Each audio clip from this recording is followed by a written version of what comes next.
Hi అండి. నమస్తే. నేను మీ Uma. Welcome back to Uma talks Vizag. ఎలా ఉన్నారండి? ఏం చేస్తున్నారు? ఐ హోప్ మీరందరూ కూడా బాగున్నారనైతే మనస్ఫూర్తిగా కోరుకుంటున్నానండి. వీడియోలోకి వెళ్ళే ముందు నాదొక చిన్న రిక్వెస్ట్.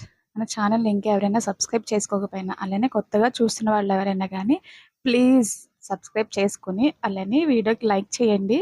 అలాగే ఈ వీడియో ఎలా అనిపించిందో కూడా కింద కామెంట్ చేయండి. ఇక వీడియోకెళ్ళిపోతే గనక, ఈ వీడియో అయితే మొన్న ఉగాది రోజుదండి. నేను ఇంకా ఉగాది రోజు ఇప్పుడు పోస్ట్ చేస్తున్నాం ఏంటనుకుంటున్నారా? ఏమీ లేదులెండి. మీ అంత పెద్ద పూజలు చేసుకునేది ఏమీ లేదు. జస్ట్ ఉగాది రోజని తప్పించి కానీ, మా డైలీ రొటీన్ అనేదనమాట. సో, ఇంతకుముందు కూడా వీడియోస్ ఏంటి అంటే, మేము అమ్మ వాళ్ళ ఇంటికెళ్ళడము, తర్వాత పిల్లలు అక్క వాళ్ళ ఇంటికెళ్ళడం, అలానే పిల్లల్ని తీసుకురావడం, అదంతా కంటిన్యూ‌గా జరుగుతుంది కదా! మళ్ళీ మధ్యలో బ్రేక్ ఇచ్చి ఈ వీడియో పెడితే చూసేవాళ్ళకి కూడా అర్థం కాదు కదా! అనేసని ఇంకా ఉద్దేశంతో ఇంకా ఆ వీడియోలన్నీ కూడా కంప్లీట్ అయిన తర్వాత ఇంకా డైలీ రొటీన్‌కనేది షేర్ చేసుకుందామనైతే ఇంక ఈ వీడియో కొంచెం లేట్ చేశానండి. ఇంకా వీడియోకి వెళ్ళిపోతే గనక ఇంకా మాకు పూజలు ఏమి లేవు కాబట్టి కొంచెం మార్నింగే లేచి హెడ్ బాత్ అది చేసేసాను. హెడ్ బాత్ చేసిన తర్వాత ఇంక పిల్లలకి ఆ రోజు హాలిడేనే. ఎలాగో సండే కదా! సండే ఇంక పిల్లలు ఇంట్లోనే ఉంటారు. మార్నింగ్ ఇంకా టిఫిన్ ఏమి చేయలేదు. జస్ట్ పరమాన్నం చేశానంతే.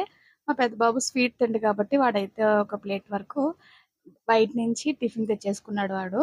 సో, ఇంక టిఫిన్ అదేమి లేదు కాబట్టి మేము ఇంకా డైరెక్ట్ ఇంకా లంచ్ ప్రిపేర్ చేద్దామని ఎళ్ళానండి. లంచ్ ఇంకా సింపుల్‌గానే పులిహోర చేసేసి సాంబార్ పెట్టేసాను అంతే. ఇంకేమి చేయలేదనమాట. ఇంకా నేను మార్నింగే లేచేటప్పుడు ఇంక పిల్లలేమి లేవలేదు. ఇంక అందుకని బెడ్ షీట్లు అవేమి ఎయడానికి కుదరలేదనమాట. సరే వాళ్ళు లేచారు కదా! అనేసని ఇంక వాళ్ళ చేత ఏయించాను ఇక్కడ బెడ్ షీట్ అనేది. బానే నీట్‌గా ఏసారండి. ఆడ ఆడపిల్లలైనా, మగపిల్లలైనా గానీ పని చెప్తూ ఉండాలి అప్పుడప్పుడు. వాళ్ళకి కూడా అలవాటవుతుంది కదా! ఇంకా నేను ఫైనల్‌గా అయితే గనుక ఇక్కడ వంటంది కూడా ప్రిపేర్ చేసేసాను. సింపుల్‌గా సాంబార్ ఒకటే చేశానండి. అలానే పులిహోర చేశాననమాట. ఆ రోజు ఉగాది కాబట్టి మా కింద ఆంటీ వచ్చి ఒక స్వీట్స్ అయి ఇచ్చారు. బూర్లు, కొన్ని కొన్ని స్వీట్సు, ఉగాది పచ్చడి అవన్నీ ఇచ్చారనమాట. సో, ఇంకా అవన్నీ ఉన్నాయి కదా! ఇంకా అడ్జస్ట్ అయిపోదాం అనేసని ఇంక నేను సింపుల్‌గానే ప్రిపేర్ చేసేసాను. ఇక్కడైతే పిల్లలకి టిఫిన్ అవన్నీ తినేసిన తర్వాతయితే ఇంకా వీళ్ళు చక్కగా చెస్ అదిని ఆడుతూ ఉన్నారు.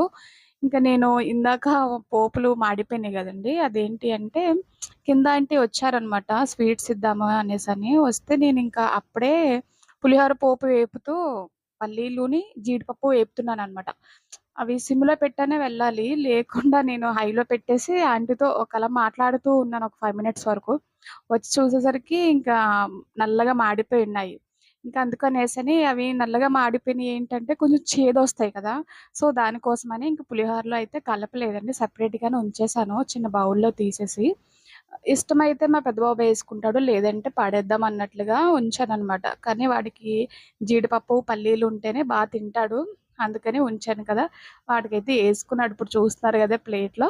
వాడైతే చక్కగా వేసుకొని తింటూ ఉన్నాడు గానీ, మా చిన్నోడికి మళ్ళీ అడుగుతాడు అనేసని ఇంక వాడికి కూడా కొన్ని ఉంచాను. అయినా కానీ అందులో తీసుకొని మరీ తింటున్నాడు మా పెద్దోడు చూస్తూ ఉన్నారు గదా! ఇంకా వీడికేంటి అంటే మార్నింగ్ చేసిన కొంచెం పరవన్నం ఉంటే ఫస్ట్ పరవన్నం పెట్టాను. తర్వాత ఇంక పులిహోర అది నార్మల్‌గానే తింటాడనమాట. మా పెద్ద బాబుకేంటి అంటే స్వీట్స్ అలాంటివేమి అస్సల ఇష్టం ఉండదండి. అస్సలు ఏమీ తినడనమాట. బాగా తింటే పులిహోర తింటాడు, సాంబారు, చికెన్ కర్రీ, బిర్యానీస్ అలాంటివి తింటాడు తప్పించి కానీ ఎక్కువ ఫ్రూట్స్ కానీ, స్వీట్స్ కానీ అస్సలు చాలా వాడు తినే వాటికంటే తిననివి ఎక్కువుంటాయండి. సో, చాలా వరకు వాడు తినడనమాట. ఇంక నేను బలవంతం చేయను. వాళ్ళకే తెలుస్తూ ఉంటే వాళ్ళే తింటూ ఉంటారు కదా! అనేసని ఇంక వదిలేస్తాననమాట. సో, ఇక్కడైతే మేము మధ్యాహ్నం అయిపోయింది. 12:30, 1 అవుతుందనమాట. చక్కగా ఇంకా టీవీలో షో పెట్టేసుకొనైతే మేము చక్కగా లంచ్ అనేదంతా కూడా చేసేస్తూ ఉన్నాము. నిజంగా పెద్దవాళ్ళందరూ గూడా శారీస్ కట్టుకొని ఇంటి పని ఎలా చేస్తారో నిజంగా అర్థం కాదండి. నాకైతే చాలా విసుగొచ్చేసింది. తీసేయి అది పెట్టుకో. అది చిరాకుగా ఉంటది. దాన్ని తుడుచుకుంటున్నావు.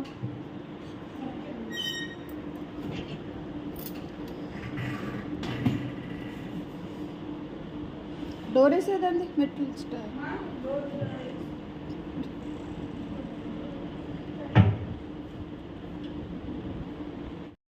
నిజంగా ఈ ఎండకి ఇదంతా కూడా ఇరిటేషన్‌లా వచ్చేసి ఎప్పుడు ఇప్పేద్దామా? ఎప్పుడు నైట్ వేర్ ఏసేసుకుందామా అనిపిచ్చింది. కానీ సర్లే నార్మల్ డేస్‌లోనే ఇలా కట్టుకోవట్లేదు. ఇలాంటి ఫెస్టివల్ టైమ్‌లోనే కట్టుకోవాలనేసి ఇంకా నేను ఈవినింగ్ వరకు అతి కష్టంగా అయితే ఉంచుకున్నాను. ఉంచుకొని ఇంకా ఈవినింగ్ అయింది. ఇంకా ఇల్లంతా కూడా క్లీన్ చేసేసుకున్నాననమాట. క్లీనింగ్ అంటే ఏం లేదులెండి. బెడ్ షీట్లు అవన్నీ కూడా నీట్‌గా పెట్టేసుకొని, ఇంకా ఒకసారి తుడిచేసి, చక్కగా టీ అయితే తాగేసి నేనింక ప్రశాంతంగా ఫ్రెష్ అప్ అయిపోయాననమాట. ఇంక ఈవినింగ్ అయింది గదండీ! పిల్లలైతే ఇంక ఆడుకోవడానికనేసి కిందకైతే వెళ్ళిపోయారు. ఇప్పుడు మనకి పిల్లలకి కూడా ప్రెజెంట్ హాఫ్ డే స్కూల్స్ జరుగుతూ ఉన్నాయి కండి. మార్నింగే వెళ్ళిపోతున్నారు. అలానే ఆఫ్టర్‌నూన్ 1:15కి అట్లా వచ్చేస్తున్నారనమాట. సో, ఇక్కడైతే నేనింకా బెడ్ షీట్స్ అవన్నీ కూడా సర్దేస్తూ ఉన్నాను. మనకి ఇల్లంత నీట్‌గా ఉన్నా లేకపోయినా గానీ, మంచం మీద బెడ్ షీట్‌లు, అలానే కిచెన్‌లో స్టవ్ అనేది క్లీన్‌గా లేదనుకోండి, మొత్తం ఇల్లంతా గలీజ్ గలీజ్ ఉన్నట్టు అనిపిస్తది నాకు.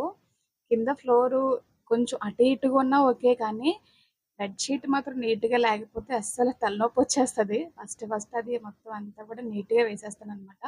వేసేసిన తర్వాత ఇంకా ఇక్కడైతే తుడిచేస్తూ ఉన్నాను. తుడిచేసి ఇంక మార్నింగ్ అయితే బట్టలవన్నీ కూడా వాషింగ్‌కేసానండి. వాషింగ్‌కేసేసినవన్నీ కూడా తీసుకొచ్చేసి ఇంకా హోల్డ్ చేసేసుకుంటున్నాననమాట.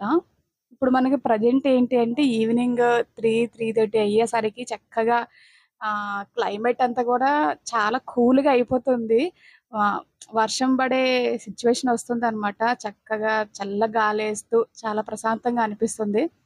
మధ్యాహ్నం టైము ఎంత ఎండ గాసినా పర్వాలేదండి. ఈవినింగ్ అయ్యేసరికి ఇలా చల్లగా పడిందంటే, నైట్ కూడా చల్లగా ఉంటుంది. మనకి చక్కగా ఏసీలు అవేమీ పని లేకుండా చక్కగా నేచురల్ ఎయిర్‌తోనే గా ఫ్యాన్ గాలుంటే సరిపోతుందనమాట.